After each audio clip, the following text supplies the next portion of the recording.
আজকে ভিডিওটা হলো বজ্রঝড় কি, বজ্রঝড় কাকে বলে, বজ্রঝড়ের সংজ্ঞা বা বজ্রঝড় বলতে কি বুঝো।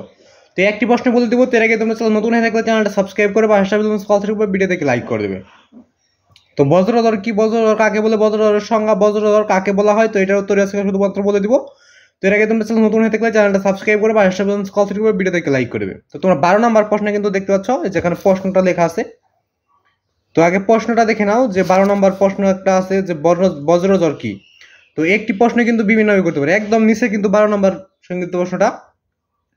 তো আজকে শুধু এটা দেখাই দিব। তো একটা প্রশ্ন কতভাবে করতে পারে, বজ্রঝড় কি লেখা আছে, বজ্রঝড় কাকে বলে, বজ্রঝড় কি, বজ্রঝড়ের সংজ্ঞা, বজ্রঝড় কাকে বলা হয়, বজ্রঝড়ের সংজ্ঞা দাও, বজ্রঝড়ের একটা বাক্য লিখো, একটু বজ্রঝড়ের কাকে বলা হয়। তো এভাবে বিভিন্ন প্রশ্ন করতে পারো। উত্তরটা দেখার আগে তোমরা চ্যানেল নতুন হয়ে থাকলে চ্যানেলটা সাবস্ক্রাইব করে বা ভিডিও থেকে লাইক করে দিবে।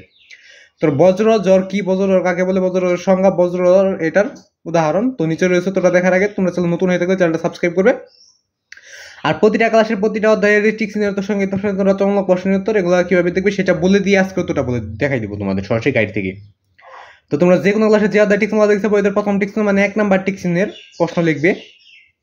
তার আগে দেখো এই যে এখানে একটা নাম লেখা আছে, দেখো এই যে কলমের এখানে এইচএম হাসান, এইচএম তো তোমরা যে কোনো ক্লাসে যে অধ্যায় টিক্সিন দেখতে পাবো, এদের প্রথম টিক্সিন মানে 1 নাম্বার টিক্সিনের প্রশ্ন লিখবে। তারপরে এই এইচএম হাসান লিখবে, তারপর রেডিও সার্চ করলে এদের সবগুলো টিক্সিনের উত্তর তোমরা সরাসরি গাইড থেকে উত্তরটা পেয়ে যাবে। তো আমার বলছি যে অধ্যায় টিক্সিন দেখতে পাবে, ওদের প্রথম টিক্সিন মানে 1 নাম্বার টিক্সিনের প্রশ্ন লিখবে, তারপর এই সামাসাল লিখবে, তারপর রেডিও সার্চ করলে তোমরা ওদের সবগুলো টিক্সিনের উত্তর তোমরা সরাসরি গাইড থেকে পেয়ে যাবে। তো আশা করি বুঝতে পারছো কিভাবে সরাসরি গাইড থেকে উত্তরগুলো দেখবে। এবং সৃজনশীল দেখার ক্ষেত্রে যে সৃজনশীল দেখতে সৃজনশীলের অবশ্যই ক নাম্বার থাকে, সৃজনশীল ক নাম্বার লিখে ভিডিও সার্চ করলে সৃজনশীলের সম্পূর্ণ উত্তরটা পেয়ে যাবে। সংক্ষিপ্ত প্রশ্ন লিখে ভিডিও সার্চ করলে সংক্ষিপ্ত প্রশ্ন পেয়ে যাবে। রচনামূলক প্রশ্ন লিখে ভিডিও সার্চ করলে রচনামূলক প্রশ্ন পেয়ে যাবে। তো বজ্রঝড় কি, বজ্রঝড় কাকে বলে, বজ্রঝড়ের সংজ্ঞা বা এটা বলতে কি বুঝো, এটা কাকে বলা হয়। তো উত্তরটা দেখে নেওয়া যাক। তো দেখো,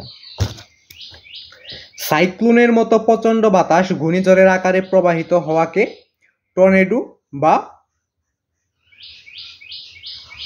টুন্ডার স্টর্ম বা বজ্রঝড় বলে। সাইক্লোন বা প্রচন্ড বাতাস ঘূর্ণিঝড় আকারে প্রবাহিত হওয়াকেই বজ্রঝড় বলে। তো এটাই ছিল আজকে ভিডিও। তো ভিডিওটা ভালো লাগলে চ্যানেলটা সাবস্ক্রাইব করে ভিডিও থেকে লাইক করে দেবে। চ্যানেলটা কিন্তু অবশ্যই ভিডিওটি সাবস্ক্রাইব করে রাখবে। তো আজকে ভিডিওটা কিন্তু খুবই ইম্পর্টেন্ট একটা প্রশ্ন ছিল, বজ্রঝড় কাকে বলে। তো আজকে ভিডিও ভালো লাগলে চ্যানেলটা সাবস্ক্রাইব করে ভিডিও থেকে লাইক করে দেবে। তো আজকে ভিডিও